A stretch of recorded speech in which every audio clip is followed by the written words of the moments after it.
Hi, my name is Ian Khan. After meeting with hundreds of professionals, experts, industry influencers, and others through 2016 and 17, I found a severe need across the board to help figure out what the fuss was all about, what this new technology was all about, what blockchain was all about.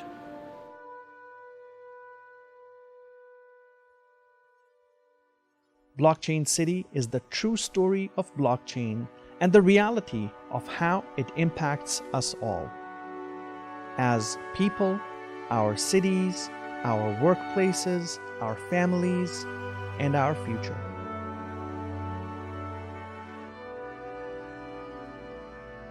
Sometime after the year 2008, an entity or a group of people under the pseudonym of Satoshi Nakamoto came out with the famous white paper that highlighted a new electronic form of currency that would independently change everything about money. A new revolution had begun. Blockchain was the core technology foundation of this new currency, and this revolution has now culminated into a global phenomenon where governments, private and public sector firms are embarking on creating more value, more change, and solving some of the world's biggest problems.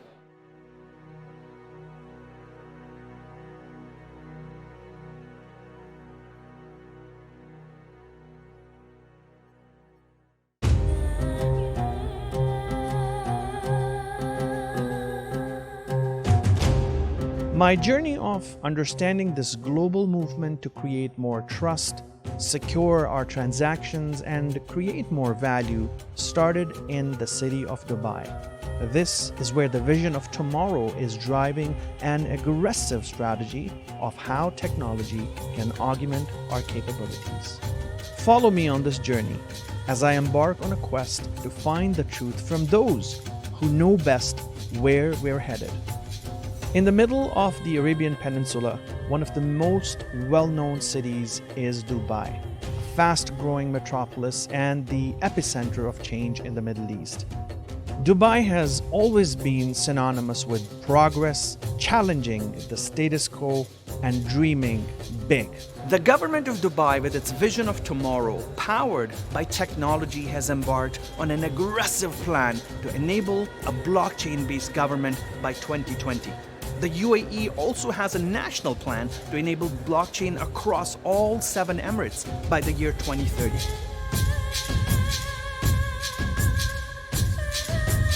Don't fear from technology. Be smart on how to deal with these technologies.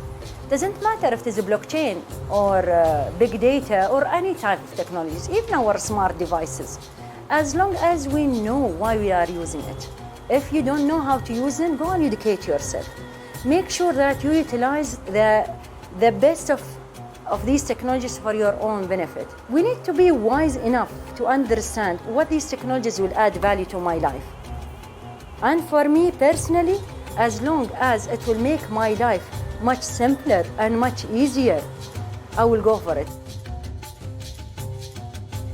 From manufacturing to logistics, transportation, healthcare, and real estate, every sector, every industry is set to undergo a radical shift in the next few years, potentially because of blockchain. Yet, we do not understand blockchain to an extent where we could really be comfortable with it. To date, technology has been a domain of computer programmers, experts, and leaders alone. But just like blockchain promises democratization of technology, we need to break down the barriers to understand blockchain itself. We must find out what blockchain really is, and more than that, how it can be defined by what value it brings.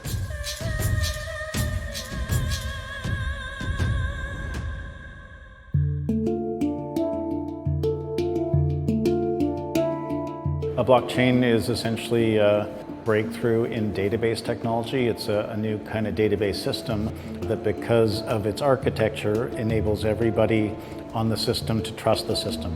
It's a tool for decentralizing relationships, contracts, and decision-making so that they aren't mediated by gatekeepers of various kinds. It's a very powerful idea. If you use a little example here to make it a bit more illustrative to the viewers, you could think of a transaction which we all observe. So let's assume all the viewers here which are watching us right now would have a little black notebook on their lap and would kind of take notes of all the transactions they are seeing. And they are seeing right now a person here standing which maybe they are not familiar with, and that person is holding $20 in his hands. So you have super sharp eyes and you can see the ID and everything, and this is a legal token.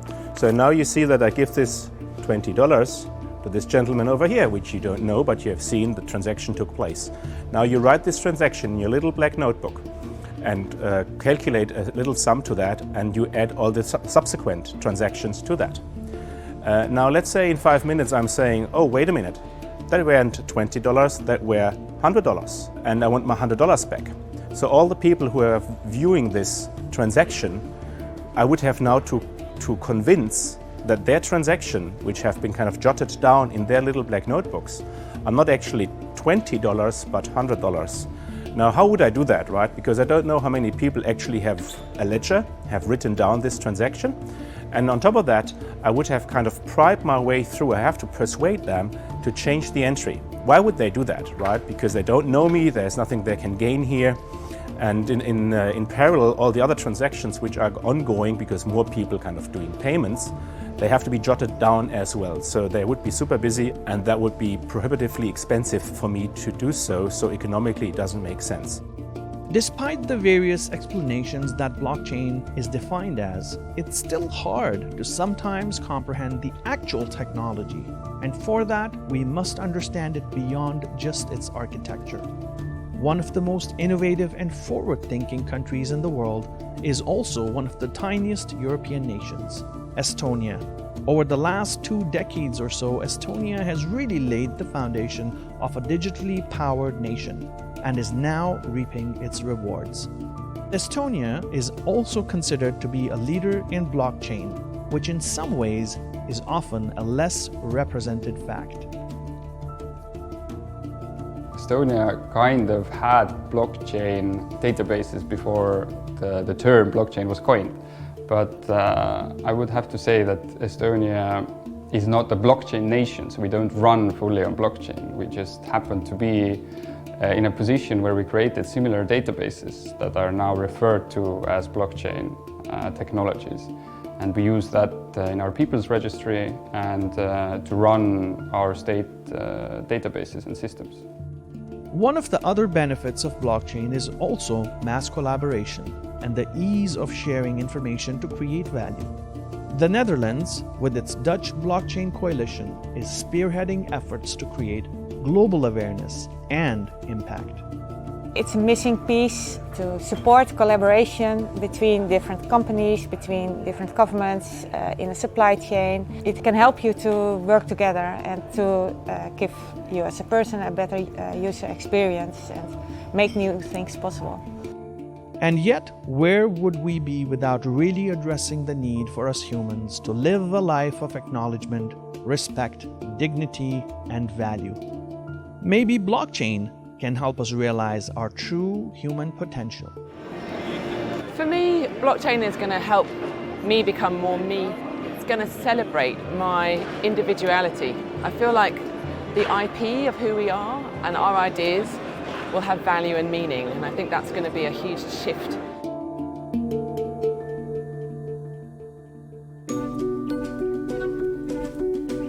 The idea of blockchain being a radical new technology that can address many different challenges we currently face as people across the world is sometimes hard to accept. How can one technology, often confused with Bitcoin, have so many different applications? The answer may be similar to something we faced about 30 years ago with the mass commercialization of personal computing. Skeptics back then probably asked, how could computers be used in every profession? How can they increase productivity? How can microprocessors change the world? Today, we have overcome all of those questions as time has proved the value of computing technology beyond anything we could have imagined. What then are some of the possibilities of blockchain, and how can we really use it beyond just financial transactions? There are literally thousands of projects that people are building out. Identity systems, reputation systems, governance tools, accounting systems. For us, it was just the kind of financial benefit and the ease of actually accessing digital services or public services. That you don't have to go to the tax man and stay there for 2 hours and sign a piece of paper. That you could do it from your computer. It's just comfort and it saves you a lot of time. Also, it saves you financing. When we started the Smart Dubai initiative in 2014, we continued with this kind of research exercise to see what are the advanced technologies, emerging technologies that will take Dubai to its next level. You know that in Dubai we started digitization of our government in 2000, so we've been into now almost 2 decades in digitizing our infrastructure. We know today whenever anyone talk about blockchain, they think about the financial sector, but we dig deeper. What blockchain is enabling us is doing something like social goods. If you, for example, look into what the United Nations are doing or the World Wildlife Fund, using the blockchain technology to prevent overfishing in the South Pacific or to prevent children trafficking by using blockchain technology, then you can see that there are really kind of societal problems which can be addressed or are currently addressed in prototypes by blockchain implementations. From efficiency to identity management, financial transactions, and more, there seems to be a vast range of applications. We started as a publishers, and we saw the print media going down. We were trying to find the answers, where it is going, what is the media future. So we were thinking that we need to give all the power to the authors, those who create the media, and we realized very quickly that there are so many inequalities in the world, and that without giving the ownership to those who really create the value in the economy, there would be no possibility to bring back the trust and create something that will disrupt these monopolies that are, controlling the entire media space now. Trust, democratization, and more. They also say that blockchain works as a tool for accountability, recording every transaction, an immutable, unalterable, and permanent record of things. This in fact helps with tracking information because it's always available on blockchain. Can industry benefit from this? Perhaps one of the big challenges that creative artists face can be solved with blockchain-related technologies.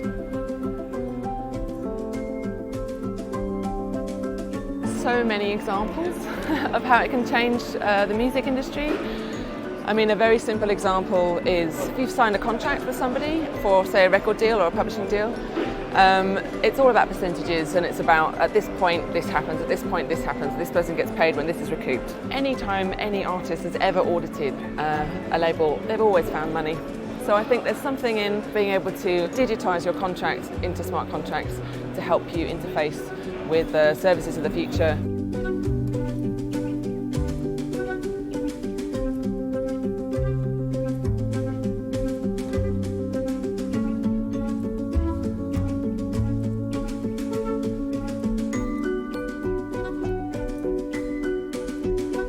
One of the biggest bugbears in the music industry that's failed time and time again is to try to create a verified, authorised global database of music, of songs, a repertoire. And it's failed time and time again because it's been about ownership. It's been about, this is mine, we're going to try and do this all to ourselves.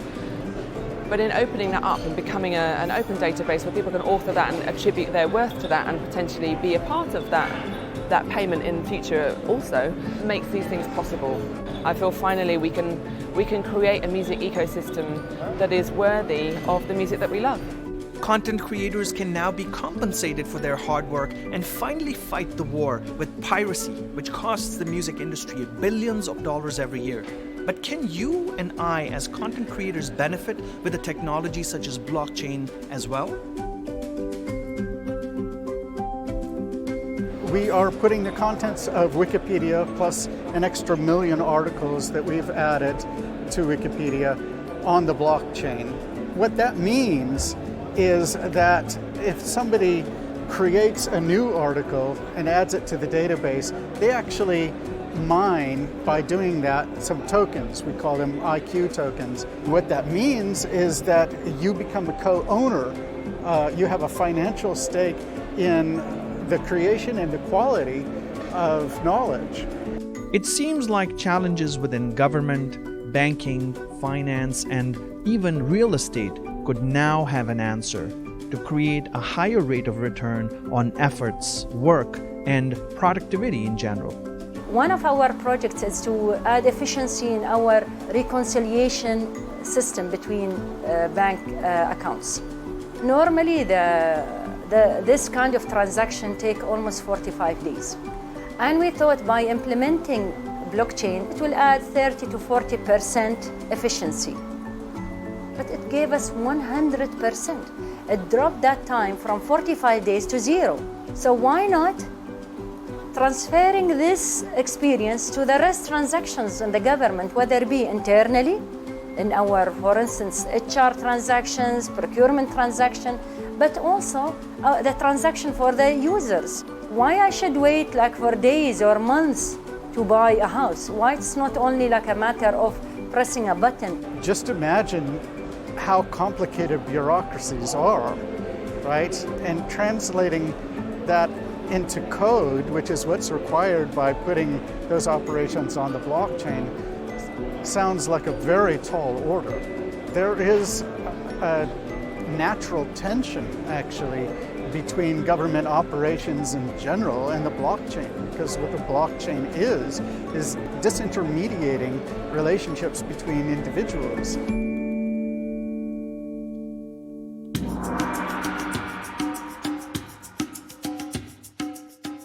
Distributed, disintermediated relationships, a distributed ledger, so many ways in which blockchain is defined today. But at the epicenter of every industry, services, products, and a profession is a pivotal need, something that forms the foundation of everything that we all inadvertently have a need for: trust. And when it comes to the complex workings of governments across the world, the need for consensus.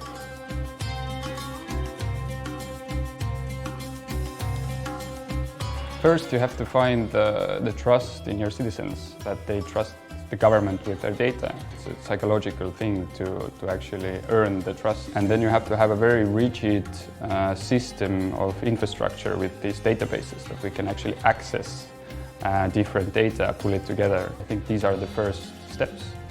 It's definitely not an easy journey, but to stay competitive, I do think it's necessary.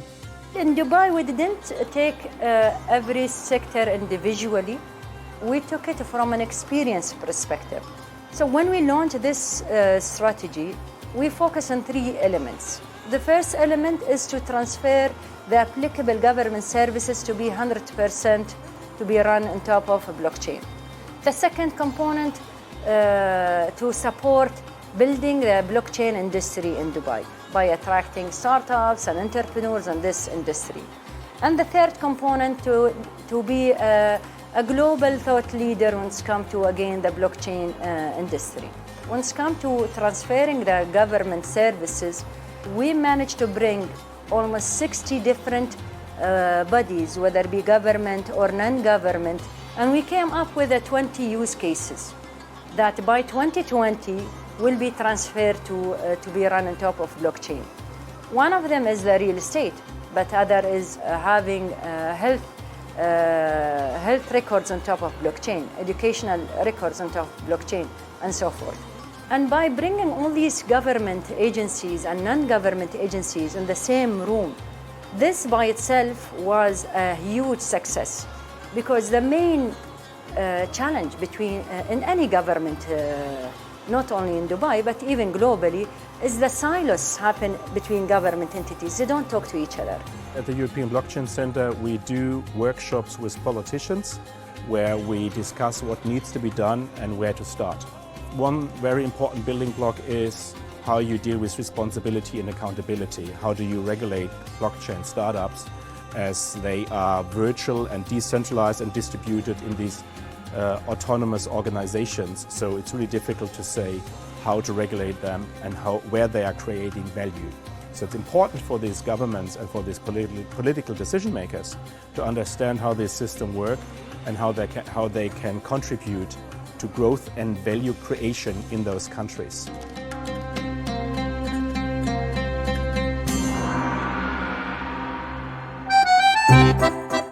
From some of the largest cities to small towns, everyone seems to be driven with this need for change. And the story of one small town on the outskirts of Zurich, Switzerland, to become an outlier is an inspirational story. The municipality of Zug is the first in the world to experiment with cryptocurrency payments for governments and also to enable voting over blockchain. While this may mean nothing for established democracies in the modern world, this could have a deep impact on countries where equality, transparency, and true democracy is just a notion. How did this small town, also referred to as Crypto Valley, start with an idea so profound that it could have a worldwide impact? The City Council of Zug, 5 persons from 5 different parties. We wanted to know what's the difference, for example, between blockchain and Bitcoin.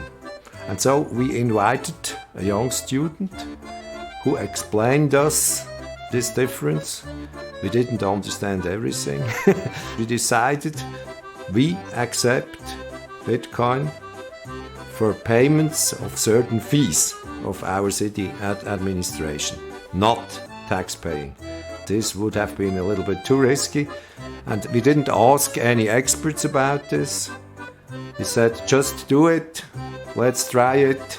And it was really the first time, I think, in world history that a city administration, that public administration accepted a cryptocurrency.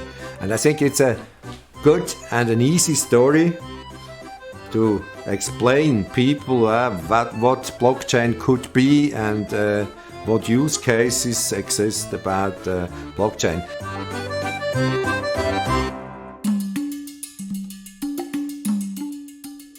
Collaboration, working together, and creating an ecosystem all seem to be the right approach, from creating think tanks to councils that help drive the mission.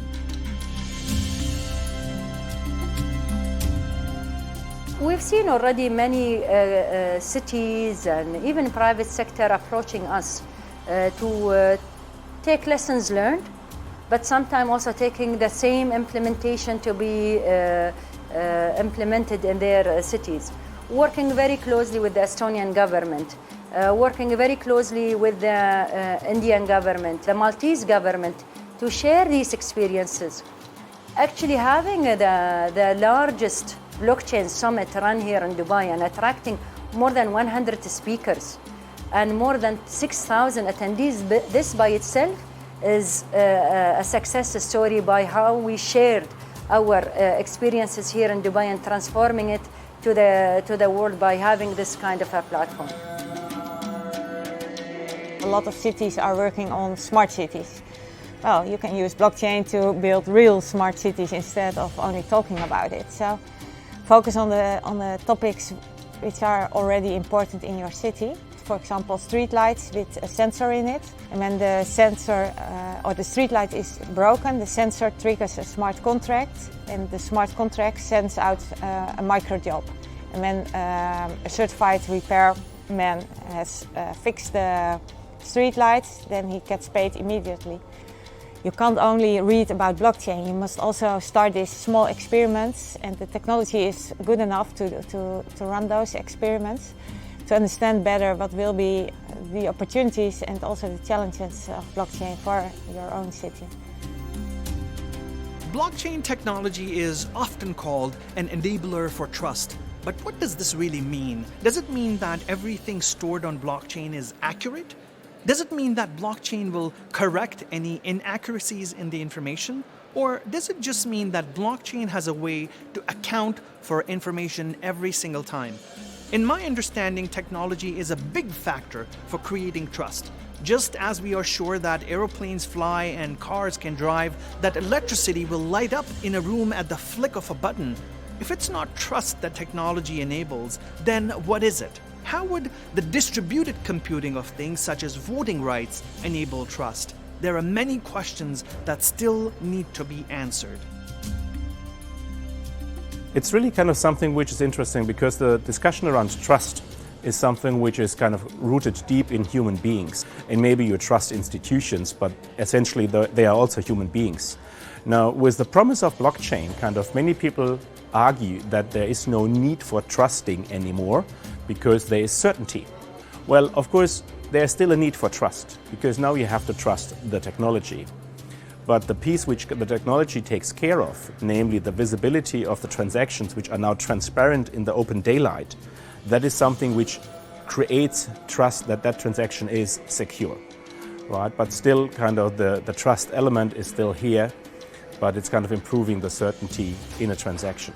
There are these fundamental kind of psychological boundaries in older societies, I would say. People who don't trust their governments at all because they've just had a very bad history of data breaches and the government using their data in an inefficient way. In Estonia, I can say that we have a very tough data privacy laws, and once your data is given to the state, they can't really use your data if they don't have a ground for it.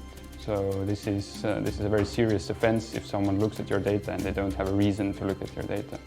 And we also try to ask the data only once. So if you have given your data to the government, there's no reason why you should do it again. Blockchain technology will profoundly transform economic, social, and political systems. It is a new trust architecture, and we're going to be able to take essentially thousands of years of technology that we've built up to this point and place it on top of a more sound foundation, a more equitable foundation also. That said, it's going to take time for this brand new technology to ramify. It requires greater scalability. On the public side of things, you don't have a lot of scalability and you don't have a lot of privacy and confidentiality. You can do that in some ways, but we need more robust mechanisms for privacy and confidentiality. We made an app for the transportation of toxic waste. And when you transport toxic waste, there's a lot of administrative burden. Almost every truck with waste will cross a border. But if the truck can only use this application until the border, it doesn't make sense at all. You must work together with the other countries the truck is passing. So it was immediately clear for us we must work together with Belgium, with Germany. So we must collaborate with governments worldwide to share prototypes, to share knowledge and to make decisions. You can also learn faster working together. Usually in Switzerland, trust in government is high. That's a good place for making tests with such a system.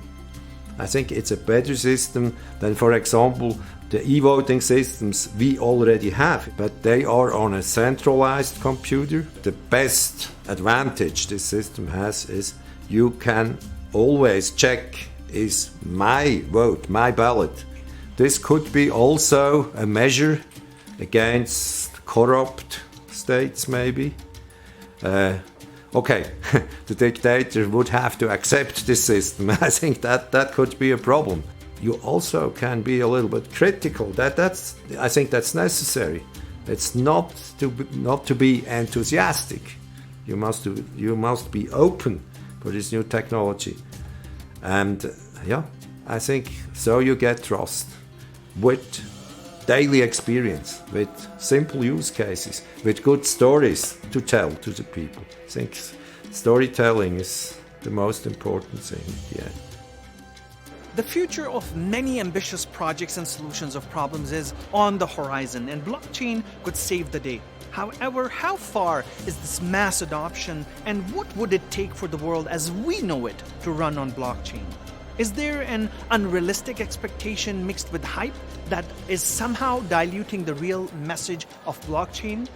How would blockchain work with some of the upcoming technologies including artificial intelligence, a revolutionary way of self-learning robots and machines being able to make decisions on our behalf. Or the Internet of Things, the technology behind autonomous cars, connected homes, and beyond.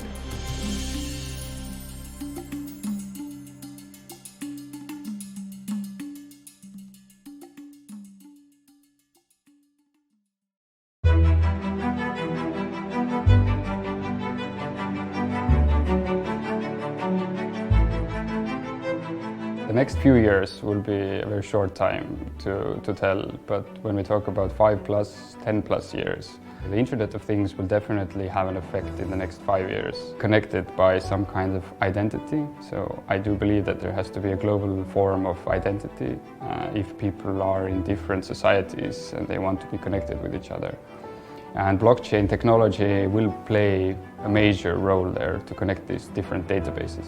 If you look at the convergence of different technologies right now as blockchain, AI, and the Internet of Things, right, then it's interesting to see that exactly there you see topics like Industry 4.0 or autonomous vehicles, autonomous cars. And if you think about those kind of machines, the smart machines kind of packed with sensors, driving over the street with the need to coordinate with other vehicles on the street, then you have sensors, you have the Internet of Things. You have kind of decision making, which is kind of based on probabilistic and probably some AI elements. And on top of that, you need to have a communication layer, an inter-organizational, or in this regard, a system, an operating system across the different vehicles, which makes the transaction secure and certain so that you can know with certainty how those cars communicate in order to kind of maneuver through the traffic. But it's still very immature, and the more projects I run with blockchain technology, the more aware you are of imperfections at this moment. And the more we study on the security part or the legal part, the more I understand how much work there is to do to understand better and to regulate it. I think it's very promising that a lot of governments are taking the lead. It goes much faster than with the rise of the internet.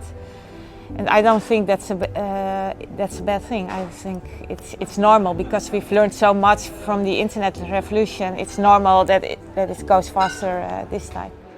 A future driven by a technology that has not been with us for many decades, and the rate at which blockchain has matured is incredible.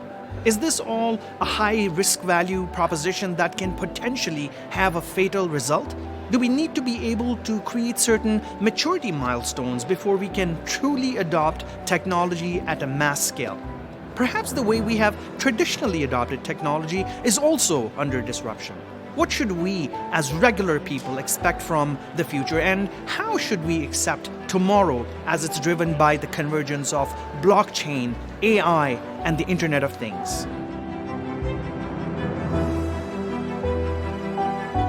Many of my other city managers, colleagues globally, asking me, don't you fear that blockchain will disrupt your role as a government? When talking about government, we have main two elements or roles: to authenticate transactions and make sure that this transaction is secure. Blockchain will allow us to even take these two roles to its next level, to make sure when there is an authentication component, it's happened faster and even safer. For normal people, I don't think they should worry about blockchain or AI or IoT. They're never going to use a blockchain. They may use cryptocurrencies, they may use applications that software developers build on blockchains, but they don't really use the World Wide Web protocols right now. They just use applications that software developers have hopefully configured into compelling, elegant user interfaces where you can essentially have greater agency in your professional life, greater agency in your social, political interactions. So you will be more in control of what you're doing and in greater ownership. If you think about kind of having in the future control over your digital traces, for now we know Facebook and the like, they have all the data and we have no control over them, even though this data belongs to me. If you think about using your mobile phone or your credit card or your Facebook account, we grew up with this notion of, in order to be part of the digital world, we have to pay, and we pay with our data. And we sort of bought into this argument. That is not a given. We can think of systems which are designed in a way that you stay in control of your digital traces. That is important for people to understand, that this is potentially the paradigm shift. There could be something like a Facebook on blockchain, where you are always kind of in control of your data. That also means that you have to have a digital mindset, which allows you actually to be able to manage your digital persona, your digital representation. And that is something we also have to learn. As we accept and know that we are responsible for our body, that we are also responsible and accountable for our digital person in the digital sphere. This technology is really working, and it's really easy to use this technology. You only need a cell phone and not much more. And that's something even people in Africa, they have it. They can do it. It's a chance for people to have more democracy in the world. And their real goal is to make the world better. It's not making money first, maybe after that. But the first step is to improve this world. And here technology can help. I feel like the things that you want to do in life, the things that you're passionate about, what helps you to be good for yourself, to your friends and to the planet, that combination is where I feel this blockchain is beginning to help us be there. Combination of that, AI and Internet of Things, that combination of intersection of those things and the people being able to follow their dreams. Ultimately, we want to live in harmony with our planet. We want to live in harmony with each other.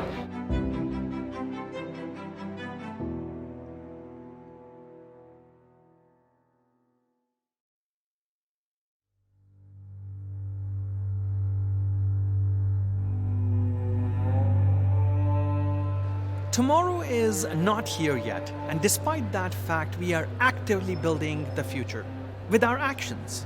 Whether it is blockchain or any other technology, perhaps something that has not even been invented yet, what is the path for us as a race, as humans on this planet, to make this world a better place? It may seem unreasonable, but our ability to question things and create paths to do things differently has always led us to change the status quo. Whether you are someone who is working within an industry or striving to be a professional, whether you are a bystander to this revolution of a technology-driven world or an active participant in creating this change, you cannot avoid being part of this phase through which humanity is currently going through. This is perhaps one of the most incredible times we have ever seen, because the amount of change that has happened over the last 30 years and that potentially will happen in the next 2 decades will redefine us as change makers and dreamers.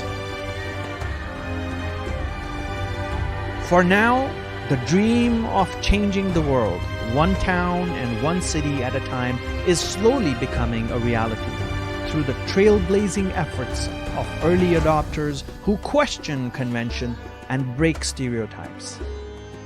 This is the right time to join the race, no matter what your pace is. This is the best possible environment to start learning about how the world is changing. This is a unique opportunity to be part of something where all of us can create value together and turn the dream of happiness, fulfillment, and positive change into reality. So say yes to positive change and accept that change is the only constant.